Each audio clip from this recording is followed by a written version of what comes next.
Welcome to the Crime Redefined podcast, produced by Zero Cliff Media. Coming to you from the US Bank Tower, high above downtown Los Angeles. In our podcast, we drill deep into forensics and criminal investigation from the viewpoint of the defense, as well as explore the intersection of the media and the justice system. Welcome to Crime Redefined. We hope you've enjoyed our past episodes, and we are certain that you will enjoy today's. Our guest is a colleague of mine on the Los Angeles Superior Court Expert Witness Panel, and his name is Martin Flores. Martin is a highly sought-after gang expert who assists attorneys in cases with the highest stakes. His background makes him uniquely qualified to testify in courts of law about all things relating to gang culture. Martin Flores earned a BA in Chicano Studies with a minor in education and anthropology from the University of California at Berkeley. Martin's also taken classes at UCLA in the areas of community planning and education. That is impressive indeed, but unfortunately, Martin also attended the School of Hard Knocks, losing his brother to a drive-by shooting in 1994. As you will hear in the interview, Martin has done and seen all the right things to make him an expert in gangs. His area of expertise include gang structures, gang politics, interpreting tattoos, and identifying hand signs, symbols, and codes, among other things. Martin's backstory, if you will, is really compelling and fascinating. So get ready for a crash course on gangs and their impact on the criminal justice system with my friend, Martin Flores. Welcome, Martin. Thank you so much for joining us on Crime Redefined today. Thank you for the opportunity and pleasure to join you both. You know, it's a real pleasure, Martin. Mehul's mentioned you many times over the years, and we're really excited to pick your brain and your background on the subject matter. Absolutely. Well, Martin, I want to go way back, and I know that you had a life-altering tragedy when you were in college, but before we get into that, Martin, can you give us a little bit of a sense of what your childhood was like growing up in Boyle Heights and East Los Angeles, and sort of what kind of things you saw and what you were exposed to even at a young age? Absolutely. So I always say I'm a proud product of my community. I grew up in Boyle Heights. I'm the 30 youngest of 9 children, and my parents immigrated from Mexico, right? So my dad was a sole financial provider. My mom was the housewife that raised all 9 of us in the heart of the hood, in the barrio. God bless her. Right? Yeah, absolutely. And she's still around. My dad passed 3 years ago. My mom's still around. Thank God. But, you know, I grew up in front of a park known as Fresno Park or Garcia Park. And in that environment growing up, you got a chance to see all the positive and negatives that come with it. Positives is sports, families getting together, activities, playground, all that good stuff. Negative is you'd have violence, overdose, rivalries, right? So I grew up in an area that's considered the East LA interchange. So those freeways going into downtown LA, right? The 10, the 101, the 5, the 60, right? So literally on our street, to go up the block on one end is a tunnel to go through to get to the elementary school. On the other side of the street was another tunnel to get through to go to the local market or the local church, right? Or to go to my junior high, to go through an alley hugging the freeway, right? To go under freeway bridges. And I say that to say that being exposed to gangs was a part of my reality, right? So growing up, I didn't see gangs as all negative because I had friends who were gang members or neighbors who were gang members. And so I saw them as human beings, right? But naturally, some of the elements of gangs involve violence, involve drug use, involve taking advantage of others, confronting others, what people call hitting up people, right? Or tagging in the neighborhood. So growing up where I grew up, I say was a beautiful experience because there is this family connection with your neighbors, and you knew your neighbors, your friends' moms, they knew you. The parents would pray together on a daily basis, rotate homes. So there is that strong community bond, but there was also that risk of, is somebody going to confuse me for being a gang member based on where I live? Is somebody going to confuse me because of my friends that I may belong to a group, right? Am I going to be safe walking through this tunnel today or through that freeway underpass, right? Am I going to choose to get caught up in this mess, right? So growing up, I saw that, and I think it also defined who I am and who I wanted to be. I say that to say that I realized at a young age that a lot of my peers who did get in the gang had limited access besides their geographic boundaries. They couldn't go freely to their friend's house no more because in another gang area, or they couldn't go freely to a certain park or a certain school or certain playgrounds, right? So I decided at that young age to say, I'm not going to join a gang. I want to be free to walk my entire community of Boyle Heights, whether, walking through, 5, 6 different considered gang boundaries, but I'm not limited, right? So that was a part of my mentality, my mindset of survival, and at the same time, pride of my community. As you mentioned, Mehul, I did face tragedy. Back when I was in college in 1994, my little brother was killed in a drive-by shooting. 17 years old, he got shot about half a mile from our house. They were just dropping off friends, but some friends that were there, they were targeted, and my little brother ended up getting that bullet, right? That was a wake-up call. That was something that was no longer just, we grew up in the neighborhood, we have these pathways, these passes to get through and forth, back and forth. Now we lost a loved one. How is that possible? Right. So that was a reality that I saw, but I tried not to look at it as just the tragicness of my little brother being killed, but also the tragicness of why does somebody pull the trigger? What is going on in my neighborhood, in my community, in my schools, in our playgrounds that will allow a youngster to pull a trigger and take the life of somebody else? And your brother's name was it Rogelio? Rogelio Flores, yes. And right? just out of curiosity, in your childhood, what were the gangs that were closest to you that, you guys would worry the most about? Well, I grew up in the area I grew up in was considered White Fence, one of the oldest gangs in LA. My neighbor was from White Fence, WF. And so that was the area I live in. That was the gang that pertained in that area, right? So growing up, I really didn't have a problem with White Fence. I would walk up and down those tunnels and freeway passes, not a problem, because they knew my neighbor, or I was teammates or classmates. And so there was no issues with me in that environment. But growing up, I also saw the conflict with another gang called VNE, stands for Barrio Nuevo Estrada, which are primarily in the projects on the other side of the freeway. And that's where they would have conflict at the park. They would have fights, stabbings, fires, things that would trigger the conflict, tagging that would be crossed out. But in my immediate area, within I would say a 4 or 5 block radius, you'd have VNE, you have Opal Street, you have 8th Street, you have White Fence. That's just in a 5 block radius. Wow. Right? Yeah. So going to high school, I mean, you walk, then Evergreen, not too far from there, then Breach Street, Tiny Boys.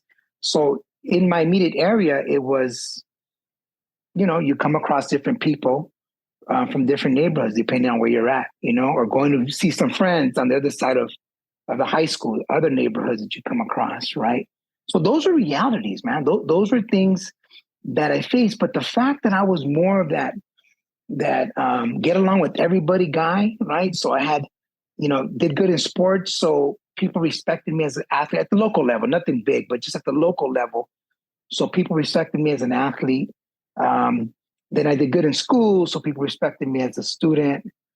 And I got along with friends who lived in different areas. So for me, these gang boundaries weren't really an issue for me because I didn't find that trouble, look for that trouble. And I had somebody that I knew that knew somebody of that neighborhood that I could drop a name, right? So I never really had an issue growing up in these gang areas because I wasn't caught up in one. Although I lived in a certain area, I had friends from different neighborhoods that I kind of had a safe passage. I had a pass to get through. And I think of it just being blessed because I literally was that kid that walked to school, that came back home, that stopped by the little market, got some snacks and continued on. There's only one time when I came back from school and I'm going down the tunnel to my house and 4 dudes are walking up from Y Fence, right? The reason I know because I found out later and I knew because ain't nobody walking up the tunnel going that direction that is not from Y Fence, right? Because everything has, if you're from a certain area, you're going a certain way, right? So these 4 dudes were getting high at the park. Normally, at the bottom of the tunnel, the boys would hang out down there. The guys, we would call them the Fresno boys. They'd hang out down there. They'd be drinking, smoking. But those are the fellas. So in essence, those were like the guards, if you will, the tunnel. They weren't, but that was a safe passage, right? But that day, they weren't there. And these 4 dudes are walking up. I'm walking back home by myself with my backpack. I got $5 inside my shoe. How old are you at this point, Martin? I'm a junior in high school, so I'm 16, 17 years old. And that day, 2 guns, bro. 2 guns are pulled on me. Oof. And one of them pulls the trigger. And Mehul, that day, that moment, it was like a black hole. And I just felt me just falling down this black hole, right? The image of just, I don't know, death, emptiness. And then they tell me, run. They made me take out my shoes. And obviously they knew that people would stash money in their shoes. That was a way to kind of hide your shit in case you get hit up. Right. And so they took the $5 I had in my shoe and I ran down the tunnel and the boys weren't down there. The guys that are normally there drinking, smoking. And again, for people who are on the outside, you would look at them as a nuisance. But when you grow up in these areas, these are your friends. These are your, not peers because they were older. Yeah. But these are people that you bank on, right? They would play basketball at the gym and hang out right by the edge of the tunnel. That day, wait a minute. There. Martin, go back real quick. You said the trigger was pulled. Yeah. So trip out. This is what I learned. So trip out on this. Yeah. So I find out. So that day I get home. I'm mad. I'm crying. I'm frustrated. So my sister calls the cops. I tell my neighbor. They get bats and we go look for these dudes, right? And we go by, and then there's another little neighborhood at the time called Street Boys. And we know all these people from growing up. We went to school together. So we go to that right then. We hit these dudes up. We say, hey, man, you seen 4 dudes? They just they hit up Martin. They pulled the gun, all this stuff, right? He goes, oh, that was you? He said, there was bullets in that fucking gun. But that one that he pulled didn't have a bullet. Oh, geez. And I assume he pointed it directly at you. Shit? And he had it in my head. Oh, my God. These dudes were high. I could smell it. It turns out I recognize one dude from growing up, but not enough to say this motherfucker. But if I would have seen him, I would have caught him. But the other 3 dudes were from the Hollywood clique, right? If these dudes were from the immediate area where I grew up, chances are they would have questioned me. I would have dropped the name and it would have been good. But the fact that 3 of the 4 dudes were not from Boyle Heights, they were from another clique, they just did their shit. They didn't give a fuck. You know, Martin, right? I think if we x-rayed you, we'd find a horseshoe inside of you. Man. Yeah, brother. So that was my truly other tragic situation. Thank God, nothing but a scary moment that I had to face in my own neighborhood involving the local gang. And really, that would have been prevented had the boys in the bottom been there and had the guys going up would have been from Boyle Heights. Here's the understatement. And I can't even imagine what that must be like, that every time you walk out your house to just, have this balancing act, this high wire act, and how stressful that must be. But growing up though, it almost became like natural, right? I think looking back as an adult, I knew you were going to say that, and that's terrible right in itself, Yeah, no, of course, it's nerve. It's just, it's kind of a normal everyday normalized, thing. right? Yeah, it's a part of your. I mean, you're conscious. You're going through this part of town. There might be less people. You're going through this walkway. You might find a homeless person. You might find a crazy person. You might find somebody who may cause you harm. So those risk factors were always there, even in the tunnel. Right. The risk factors wasn't limited to gangs. I mean, you had homeless people that would bring out their sexual parts and intimidate girls, and girls got raped in the tunnel. I mean, those things happened, right? You know what I'm saying? So you always had these awarenesses of your environment. And it wasn't limited to gangs. Gangs was a part of the reality, especially being young and growing up in that era of what would be considered the early 90s, late 80s, when violence was escalated, right? So that was a part of that environment. If I could backtrack a little bit, when we grew up, we were the little Fresno boys, us and our friends on that block. What was interesting about our group, because we lived on Fresno Street, and if you look at the address, it's Fresno Street, right? That's my neighbor. That's where I grew up.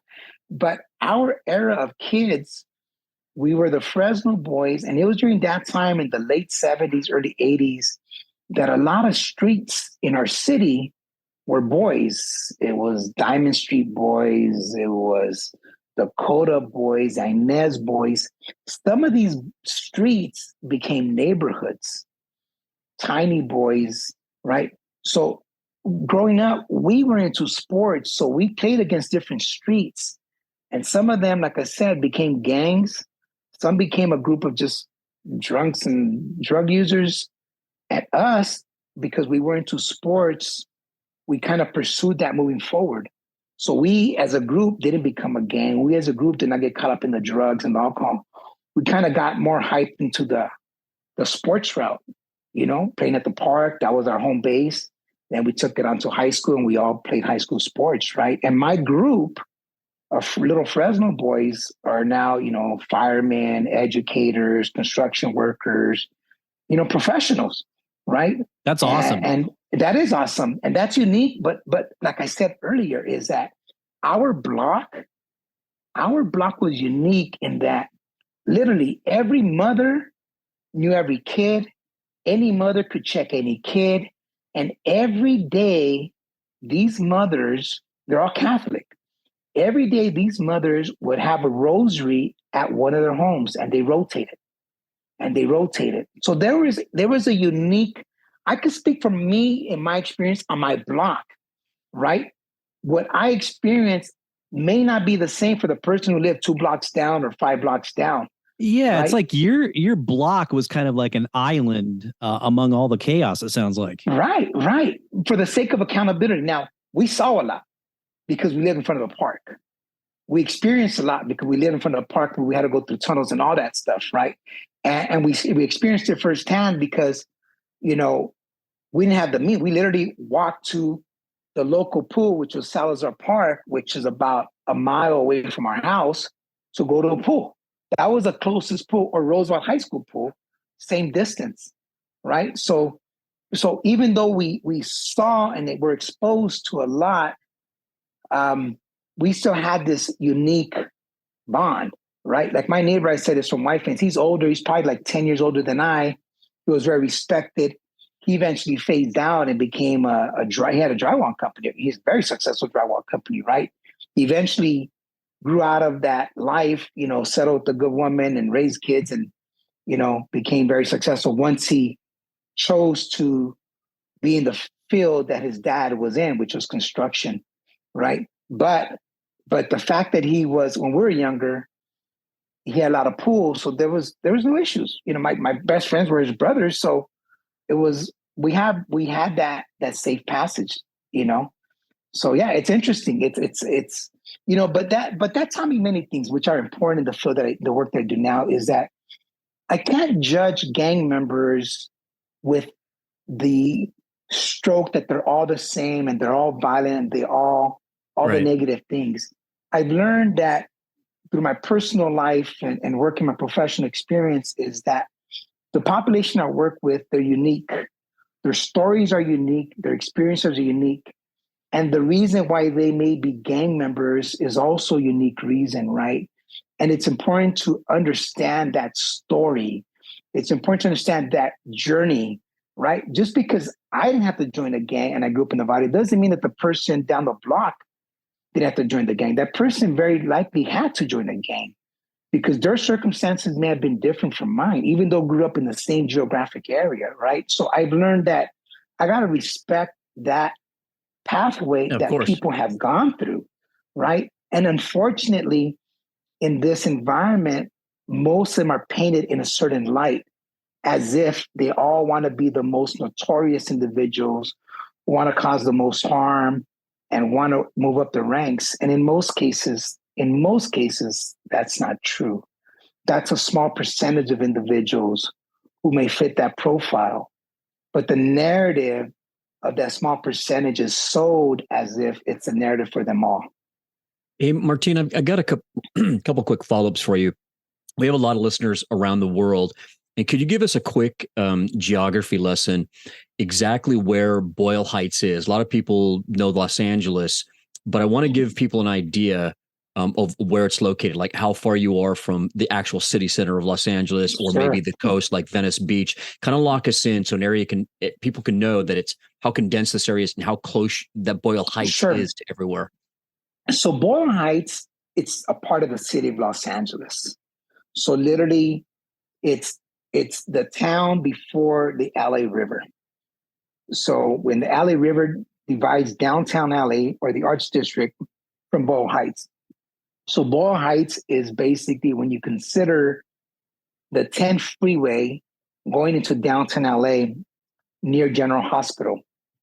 And then the 10 freeway, just for our listeners, is a east-west. So that's what takes you from Santa Monica all the way out to Riverside, and then really, all the way to the East Coast. Yeah, right. That's right. Right. So it's basically Boyle Heights is a community that basically borders downtown LA. The LA River divides Boyle Heights from the downtown LA. So that's where you have those different bridges going into downtown LA from the east side. And we say Boyle Heights because it's a part of the city of LA. People many times refer to it as East LA, but technically it's not East LA. For those of us that grew up in Boyle Heights, there's a dividing street, that's Indiana Street. So those that live on east of Indiana, that's unincorporated LA, they're East LA. We're Boyle Heights because we're part of the city of Boyle Heights. But for geographical purposes, it's easily referred to as East Los Angeles.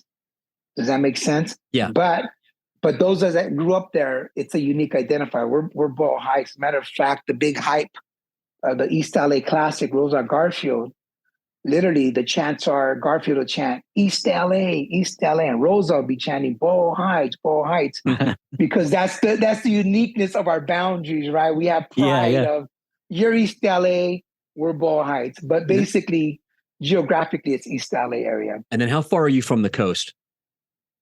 We are probably about 20 miles from the beach, from Cabrillo Beach. And that would be considered directly south of us. Okay. And then I wanted to call back to an earlier comment, how the loss of your brother in 94 impacted your life and changed you going forward.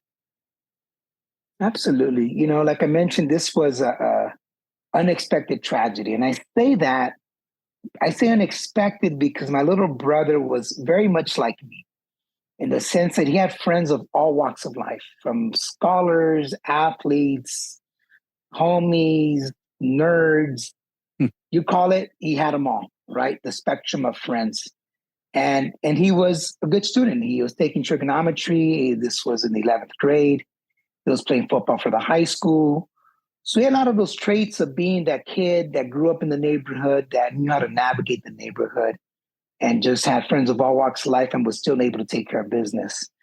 And it was unexpected because it was just a day dropping off their friends after they went out. they drop off their friends in the community called Wyvernwood, which is, they're not projects because they're not government owned, but basically it's a high density, low income housing in our area, literally half a mile from our house. And so they want to drop off friends in that area, Wyvernwood. The gang is considered 8th Street, right? Not too far from Wyvernwood, across one of those streets, it's Estrada Courts. That's the gang that's called Barrio Nuevo Estrada, V&E, right? We don't know to this day who shot my little brother, but it's speculated that people from V&E were shooting at the crowd because there's people from 8th Street in that crowd, right? So that's one speculation. And the reason I say that, because after my little brother's death, there was retaliation from people in that group who were most likely targeted, that went and targeted people from V&E, and it went back and forth. And so multiple kids, young people got killed in maybe a 6-month, 9-month time frame, and it wasn't so much retaliation I don't think it was so much retaliation from my little brother. That might have been a part of it.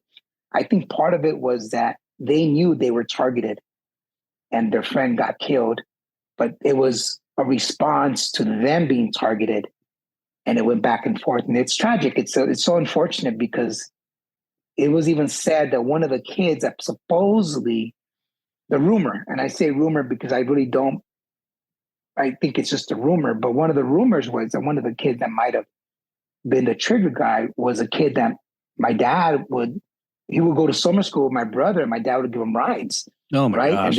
And that's a rumor, right? That it was one of those, and he lived in Estrada Courts, right? And at my brother's funeral, you had people, like I said, we actually had a procession.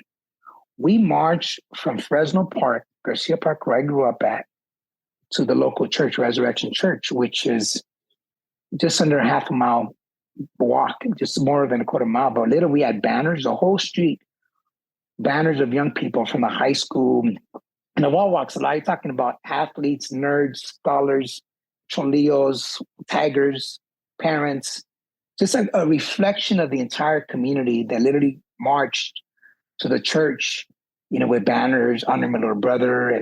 And so at the funeral service, there was a full house. Most of the time you get, and this at the church, at funeral services, when you have them at a funeral house, whatever, they're small, so you kind of get a full house. But this at a church, the church was crowded, and we had media there, and a lot of youngsters, youngsters of, like I said, all walks of life. And this one alleged kid that might have been the rumored trigger guy was actually at the funeral. I mean, is that right? Just yeah. And then some of these kids who were there were also at the funeral, right? Who were there where brother was killed, who were what I'm calling the alleged targets. Again, because we don't know who actually did it. One would just speculate that they were the alleged target. So it's interesting that in that sense, because we did banners. I got a lot of my little brother's friends of all walks like to help us out. We did banners every night, after my brother's death until the funeral, doing banners in my parents' house.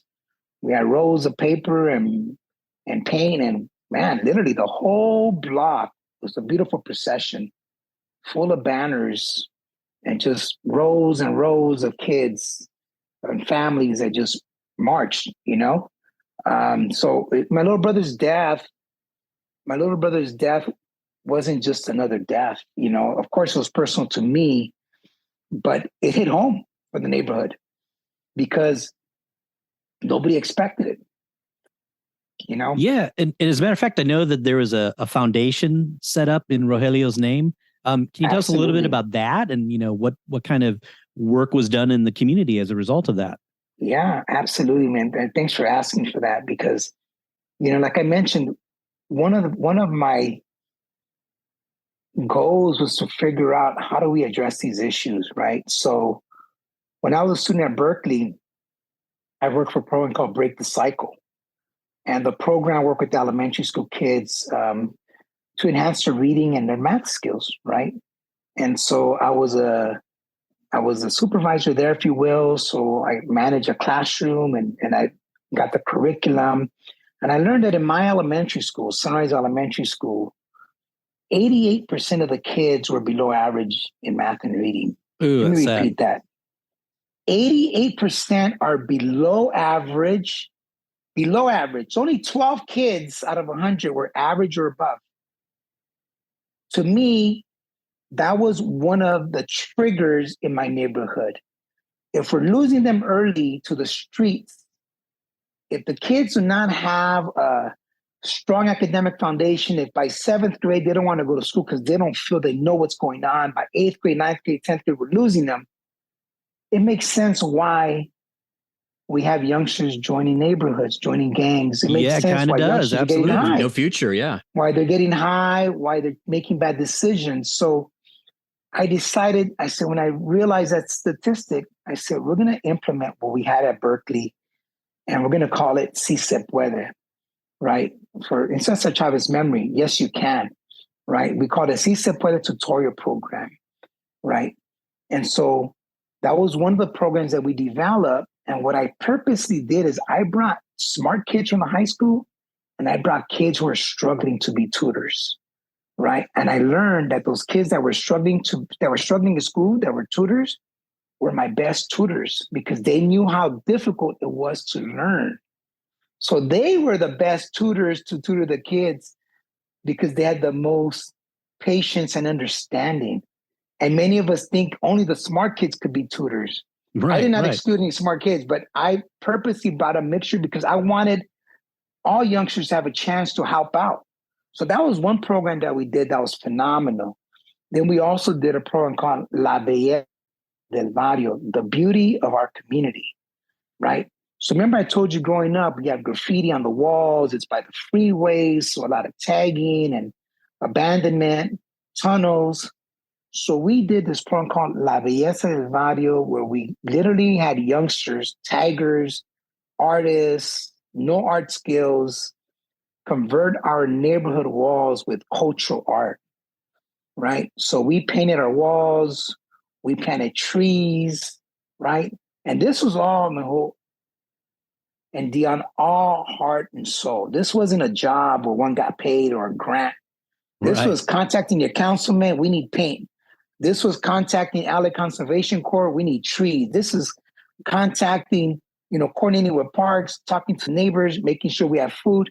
This was just, and to me, that was my therapy, right? That was my therapy of dealing with this tragedy of my little brother, but that was also my therapy of looking for answers of how do we address the violence of a young person who pulled that fucking trigger? Yeah. How? Yeah.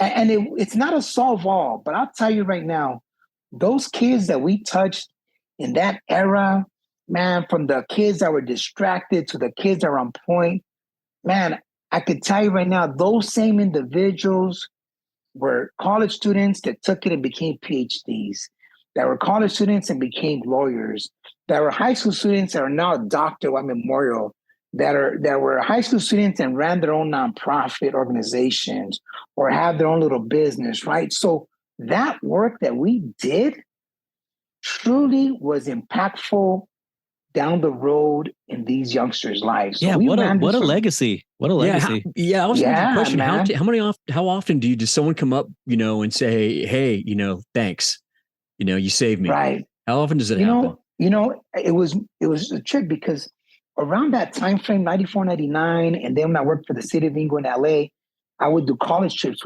with kids that worked in Inglewood. And we go to college and we come across one of these youngsters and they're like, man, this guy was very influential while I went to college. Oh man. So when I was doing those college trips with kids from Inglewood or Watts and take them to these different colleges, there would be youngsters who are part of the foundation who are now in the institutions. And we would either run into them or they were the people that we would contact to coordinate college tours, right? And to this day, I still am in contact with a lot of these individuals because of the work that they did and are doing. Matter of fact, we just did a career day not too long ago out in Norwalk at one of the middle schools. And it was, coming across peers that I did work with back then, right? And we maintained contact here and there, but yeah, this was the work that we did. In 1998, I got the Presidential Award from President Clinton Wow. Right? Wow. Yeah. I went to the White House. Wow. I went to the White House. I went to the Oval Office. We should have started with that. Yeah. That's pretty big. But no, it's a part of the story, but it's not the full story. And let me tell you, I was a humble, broke ass individual who just were doing the good work, right? I'll give you an example. So the foundation, we grew it. We started doing tutoring program at Sunrise. Then we took it to like a couple of the elementary schools, First Tree Elementary School. And then right around 1998, there was a community center that was built on Evergreen and Cesar Chavez. They built like housing, low-income housing. Then they had a community center and they invited us to do a program there. And so we ran a computer lab and continued our academic programs there. And so it was just good work. But the reason I bring that up, so at that point, 98, now we're finally getting in contact with like the ARCO Foundation. And I would meet with the funder from ARCO Foundation at the pantry, right? And I knew she was going to pay for the meal. I just had to pay for my $1 parking, right? And I would scrape the floor of my car to find the change to pay for my $1 parking, right? I knew my meal was paid for. Whatever that cost, $10, $15 back then, whatever it was, I didn't worry about that. But I would scrape the car to find change to pay for that $1 validated parking at the pantry. But at least you knew that at least you knew your meal at the pantry with those serving sizes would probably last you all day. Right. It was worth you it. Get that to-go bag too, right? or even the days where I would, find some change to buy a burrito across the street at a taco truck, right?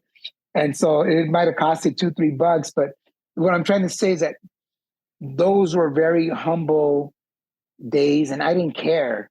Here I'm coming out of UC Berkeley, prestigious school, and I'm doing humble work in the neighborhood. Absolutely. I didn't care. It was all about the good work. It was all about keeping my brother's memory alive. It was all about impacting lives. It was beautiful, and unfortunately, I had to get a job eventually because I had a kid, I had to buy diapers and formula. So I ended up working for the city of Inglewood. Then I ended up working for the city of LA. And then I got blessed to do consulting as a gang expert. Great that's segue. Kind of been the journey. Absolutely. I want to pause you there because that's a great segue, because that's exactly what I want to transition into now. And then how did you get into the world of being a gang expert in criminal cases based on what you just laid out for us until now? Yeah. So I obviously recognize that my personal experience and journey and the work I did with the foundation were true landmarks that gave me the framework to understand this field, right? When I worked for the city of Inglewood for a couple of years, I worked with young people now in a city capacity. So it wasn't as intense, but still working with that population, got exposed to more gangs in the Inglewood and South Bay area. And then when I worked for the city of LA in Watts, we were in Watts, worked with a lot of gangs in the Watts, Compton, surrounding areas. But then we also developed a program, the juvenile camps. So I had a chance to work with incarcerated youth throughout LA County. So for our listeners now in those areas, you're dealing with primarily Black gangs, I'm assuming. A mixture. Black gangs, white gangs, Hispanic gangs from throughout LA County, right? And now I'm interviewing them because we want them to be a part of this program that we're implementing at the camp while they're incarcerated. So I'm learning about their stories. And now when they're in a program, we collaborate with LA Trade Tech and they're taking college classes. And now when they're getting released, we go with them to the probation meetings or we go to them to court, right? So all these things are happening. At this time, I don't know this gang expert thing exists. Yeah. Right. So now I fast forward, it's around 2006, and I get subpoenaed by this attorney to go to court to testify. I'm thinking, for what? It turns out one of the youngsters that we worked with, his cousin picked up a murder case. His cousin was from a gang in Watts, and the murder happened literally on the other side of that tunnel from where I grew up. Oh my gosh. Right? In the White Fence area. Right? And this is 2006 now. So I get subpoenaed to go to court. I remember I was tired that day. And then, the way it goes to court, all morning we're there, nothing happens. I remember saying, you know what, I'm tired. I'm ready to go back to my office but I was subpoenaed, so I stick it out, and then they call me to testify. I just got subpoenaed. I'm not a gang expert yet. I just get called and I just answer questions. That's all I did. They showed me a graffiti. I said, that's not gang graffiti. That's tagging because this is, and it was. I explained exactly what it was. And I explained the gang boundaries. And I just explained what I knew at the time, right? And I was in front of Judge Johnson. At the time, Judge Johnson was one of the judges in charge of the panel of gang experts. Ah, okay. And that's the connection. By accident, he recommended me to apply. So I didn't know this thing, gang expert, existed until I applied, became a part of the panel, and then I got deep into the work that I do. Thank you for listening to the Crime Redefined podcast. Like us on Facebook and follow us on Twitter at Crime Redefined. Please send us your comments and questions and join us for the next episode.